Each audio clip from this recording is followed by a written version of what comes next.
Hello, everyone. So today's speech will be about digital security basics, as you can see. So again, the best way to protect yourself from hackers is by knowing them. So today I will show you, I will explain you how to protect yourself from hackers, actually. But I would like to start with a small play. I want to play with you. What do you think these numbers are? I mean, what's in common between all these numbers? Have an idea? So what's in common between these numbers is that they're explaining that we are literally fucked. So cyber attacks are more likely to bring down F-35 jets than missiles. Over 75% of targeted cyber attacks start with an email.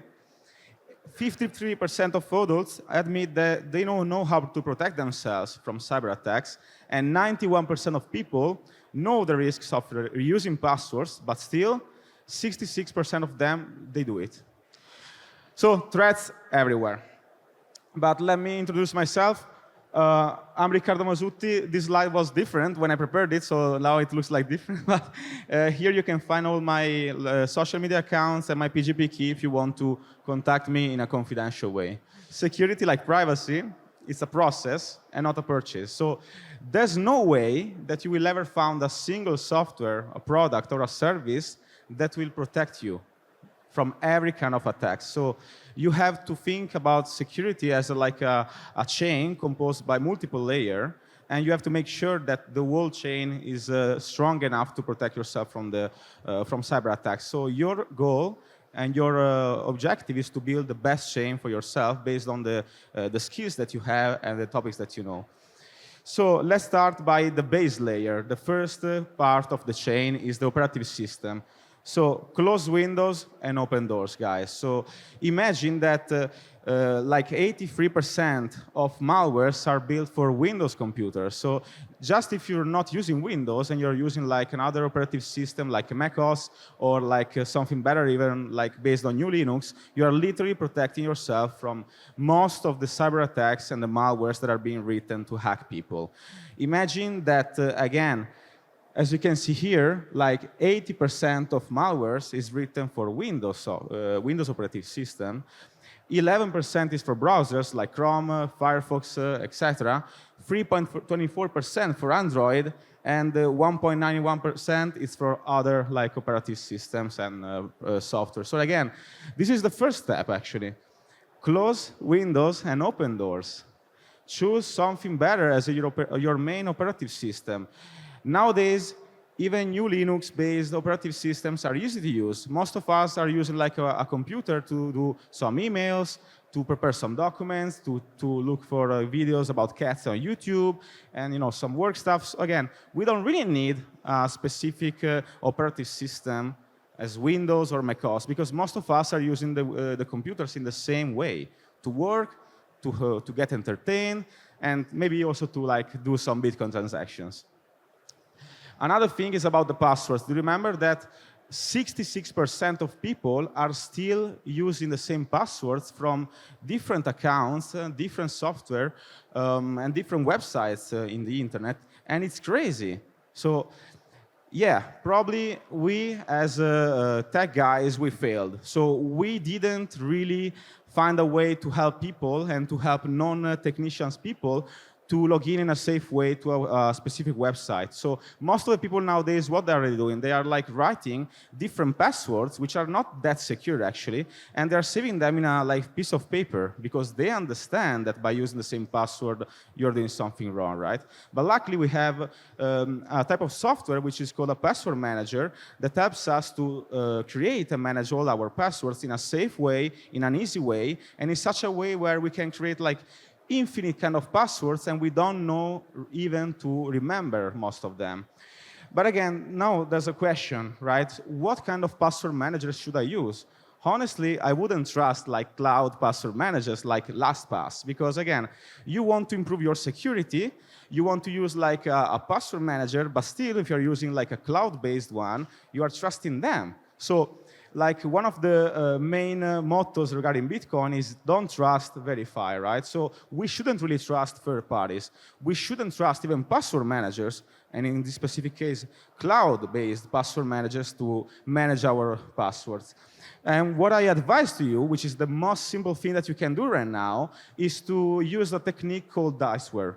So imagine that you just need one single safe and memorable passphrase to manage your password manager and to have infinite secure passwords accounts. And how do you do it? Basically, you can literally like generate this passphrase, which is like a series of words, like a Bitcoin seed, with dice. So you throw like some dice. Every number corresponds to a specific word in the diceware list. You create like a series of words as your main passphrase, and that's it. As humans, it's much easier for us to remember a series of words instead of like alphanumeric, long, with symbols and uppercase and lowercase characters. So it's crazy. It's impossible. It's really, really risky. It's easier again to remember a series of words. So if you create like a passphrase composed by 8 different words, even in your own language, not in English, maybe in Czech, maybe in Italian, maybe in Chinese, it's up to you, you will find the best way to create a passphrase that will unlock every other password that you will have for every other website and services where you are like logging in. And this is like a GIF showing how a password manager works. It's pretty easy. It's like a software where you write like what kind of service you are using.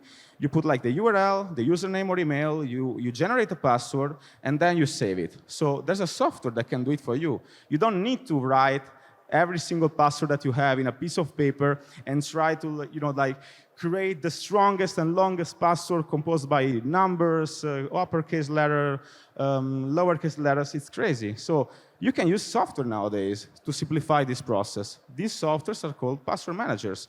And again, you don't even need to remember the passwords that you are creating in these softwares because the software is doing it for you.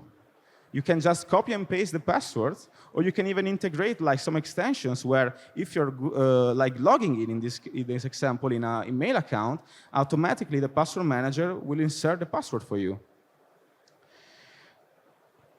So my personal advice is to download like KeePass XC, which is my favorite password manager. It's an offline-based password manager, and as you can see, it's like pretty cool actually. I mean, the graphics are pretty cool. You can like create categories, for example, internet, my computer, real world, social, I don't know, porn websites, whatever you want. It's up to you. And you can create like names, put icons, usernames, emails. And again, this is the second step that I advise you to do to improve your digital life. But still, even if you have a good password, you're still in the danger of hacking attacks. Because imagine that I'm an hacker. I'm basically attacking, I don't know, Facebook or Google Mail or Bitcoin Talk or the BTC Prague website. And I will find your email, your account, and every password, right? So if I have the password, I can log in a specific website where you have maybe confidential data, right? So how can we avoid hackers to log in our favorite websites with 2FA? 2FA is basically another layer of security between our account and the website that we want to log into. And 2FA means two-factor authentication. So it's easy. Probably most of you now are already using 2FA to protect their banking account, maybe their favorite cryptocurrency exchange or whatever. But again, there are different ways to do 2FA. Not every way is the right one, in my opinion. Let's talk about, for example, the SMS 2FA, or in general, a two-factor authentication based on phone numbers. Here, in this case, FBI itself says that SIM swapping attacks are rocketing. It means that you cannot trust anymore your SIM card and your mobile phone number to do the 2FA, because it's so easy to attack it and to clone a SIM card and to impersonificate you. So I can literally attack you. This is not good, right? And luckily, there are different ways to do 2FA. So again, not only SIM swapping attacks are real, but the SMS that you are receiving are clear. So you can see what kind of information is being sent by an SMS. we don't like it. We want something encrypted, right?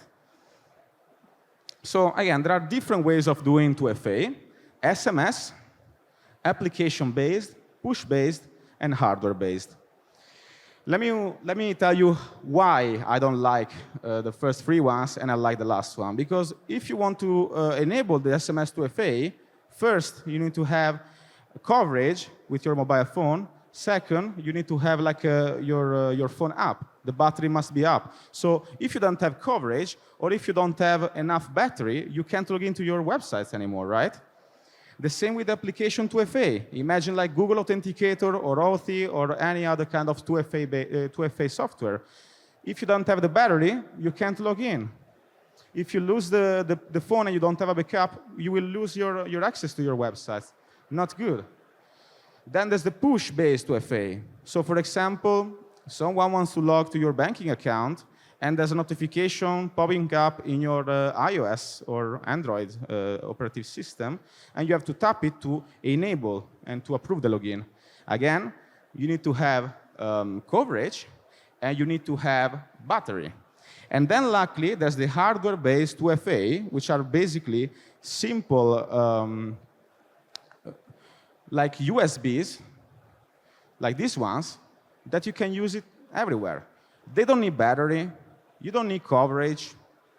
They are extremely safe because the codes, the 2FA codes that you need to use to log in on a specific website are in a minimalistic and in a hardware that, works. Its only reason to work is to save 2FA codes and to enable hardware-based 2FA. Again, there are like YubiKeys and Nitro keys and other products. These are the most known ones and the most sold ones. And you can use them with your computer just by plugging it in your computer, or you can use it, for example, with NFC. So again, you don't need battery with these ones. You don't need coverage. You will have everything in a single place, in a single hardware token. And again, as soon as you put this token and this hardware in a safe place, then your 2FA codes are safe. Because they are in an offline environment, no one can attack them remotely, but just in a physical way. So keep it in a safe place. And it's cool because, again, you can use them in your favorite websites. For example, in Bitfinex, you can use like hardware-based 2FA or Google Authenticator, so the application-based 2FA. But again, you can use it for Instagram, for Google, for Gmail, for everything. Again, so now we know how to use, we know that we should use a secure operative system. We know that we should create and generate strong passwords and using a password manager. We know that we should enable the hardware-based 2FA, but still, what if we are victim of a data breach, right? It can still happen. Yes, we are trying to improve our security and safety for online websites, but still, we don't really know what's happening on the background, right? So how can you check if you are a victim of a data breach, or how can you be notified if in the future will be a victim of a data breach? Luckily, we still have some websites that we can use. So for example, haveabeenpwned.com allows you to insert your email and to check if in the past you were a victim of a data breach. So at least you understand what kind of data hackers and people all over the world have about you. At least you know it. Probably you can't really go back in the past and avoid it, but still you can change the password, and you are able also to understand what kind of information is online about you. So for example, I inserted Satoshi at gmx.com, which is Satoshi Nakamoto's email, and Satoshi itself was victim of 5 data breaches, you know? And I'm not talking about a crazy guy, or maybe, yeah, it was kind of crazy to invent Bitcoin, but it was still Satoshi. And if I insert my email, then I'm like a cybersecurity professional, still I'm victim of data breaches. You cannot avoid it, because again, you have to trust the websites and the services that you are using. You can try to create the best strategy for yourself, but still, you need to trust the servers and the companies behind the services that you are using.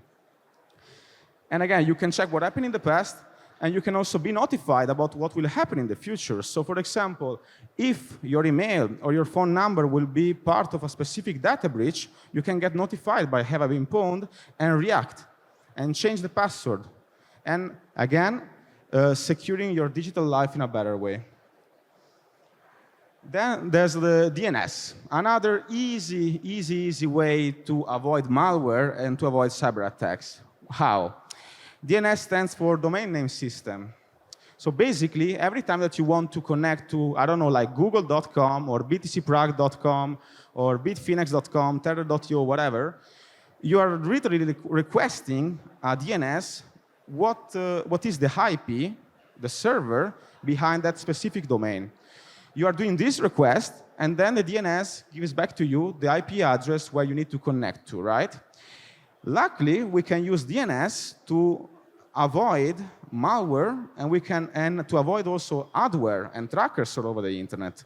There are like free DNS that you can use, like the Quad9 one, which is like a Switzerland-based foundation that works with more than 20 threat intelligence providers and blocks more than 220 million daily potential like malware and viruses by blocking, by not allowing you to connect to a specific IP address and to download something that might be, dangerous for you.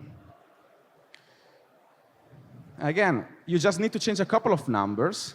Honestly, I would like to explain to you how to do it, but you can just go to quad9.net and they will explain you how to do it.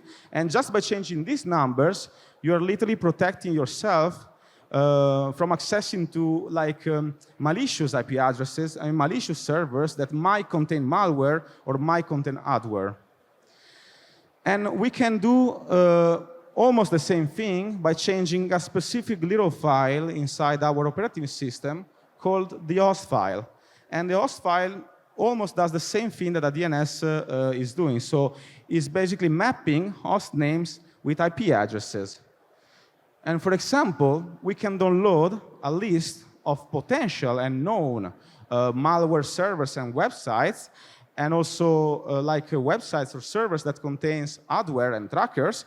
And again, for example, Stephen Black list contains 188,000 different domains that might contain adware and malware. And we can avoid being connected to the wrong websites and servers just by changing a single file in our operating system. This is not important just for us, but also for our kids. Because I think that right now, the current generation, the current kids are exposing themselves and in a risk like 24 hours. So we as parents or we as big brothers, we should probably implement those techniques to protect not just ourselves, but also like our kids and our little brothers or sisters. And again, it's really simple. You go to github.com/teamblackhosts. You can download a single host file. You paste it in the right folder in your operative system, and you will automatically block more than 180,000 malicious websites and hosts. Then there's the VPN. And trust me, there's a lot of disinformation about VPNs. VPNs are not secure. VPNs are not anonymous. VPN are not doing what they are selling themselves and they say that they do. VPN stands for Virtual Private Network. Again, it's helping your privacy because you are masquerading your IP address to the websites that you are visiting, but still you are basically saying everything to your VPN provider. So you're just moving the trust between your ISP, so your internet service provider, like Vodafone, or I don't know, like O2, or Fastweb, or whatever, and instead of trusting them, you are trusting like an even smaller company, maybe like located in Belize, or I don't know, like in Sweden, and basically they have access to everything that you do. So you're just moving the trust between one company to another. It's up to you. There are some good VPN services that I like. My favorite one is called Mulvad, and I advise you to check it because I think it's the best one right now. And again, from the application, you can still do the same thing that you can do with the DNS or with the host file. So just by clicking something, you can block ADS, you can block trackers, and you can block malware. It's so easy. No brain, really. Then email addresses. Do not reuse them. Again, imagine being victim of a data breach. If I get access to a specific account, for example, from a Bitcoin Talk data breach, I can try to use the same email address and the same password, and I can try to log into other websites, right? If you are like registered to those websites. So another rule is to not use and reuse email addresses. You can do it in an easy way. You don't need to create like hundreds of different email addresses and Gmail accounts and Yahoo accounts and Hotmail and Outlook or whatever it's called accounts. You can use email forwarders such as Firefox Relay. In this specific way, you can use you can have a single email address, for example, info@riccardomasutti.com, which is my primary email address. And then you can use something like Firefox Relay or other services, it's full of them, and you can create different aliases that you can use to register to different websites, okay? And improving your digital safety. Because if in the future a specific website is getting hacked or there's a data breach of that specific website, at least you're not exposing your real and your primary email address, but you're just exposing an alias. Super easy. I'm pretty sure that also Apple is doing something like that right now. I'm not such a Apple fan, but if you look in Google, you can do it somehow. And that's a good one. Emails and attachments. Still, we need to exchange emails and information and files, right? So we shouldn't really trust attachments. I mean, I'm pretty sure that everyone knows about it, but still we are opening it because imagine if our CEO or our boss is sending something to us. What should we do? Not trust him or trust him, right? Well, unfortunately, like I told you before, 90% of cyber attacks are starting from an email. So most of the cyber attacks are using human emotions and human trust to get access to something that you shouldn't be able to get access to.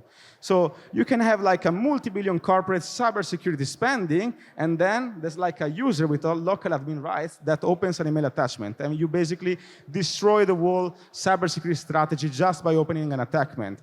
This topic is really important. Unfortunately, I don't have a lot of time today, so we'll just talk about it pretty fast. I mean, in a couple of minutes. But email attachments can contain malware, and most of them they will contain malware.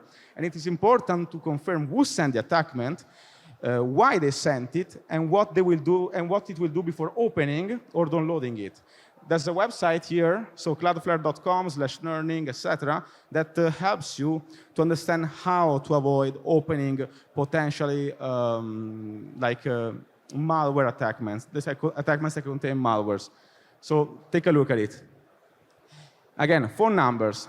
The same reason we are doing and we are using email forwarders, we should do the same with phone numbers. We can't expose our main phone numbers to every website that we are registering to, right? Because if we're a victim of one single data breach, then our phone is online and everyone can see it. And they can connect our phone to maybe our email address or maybe to our address, physical.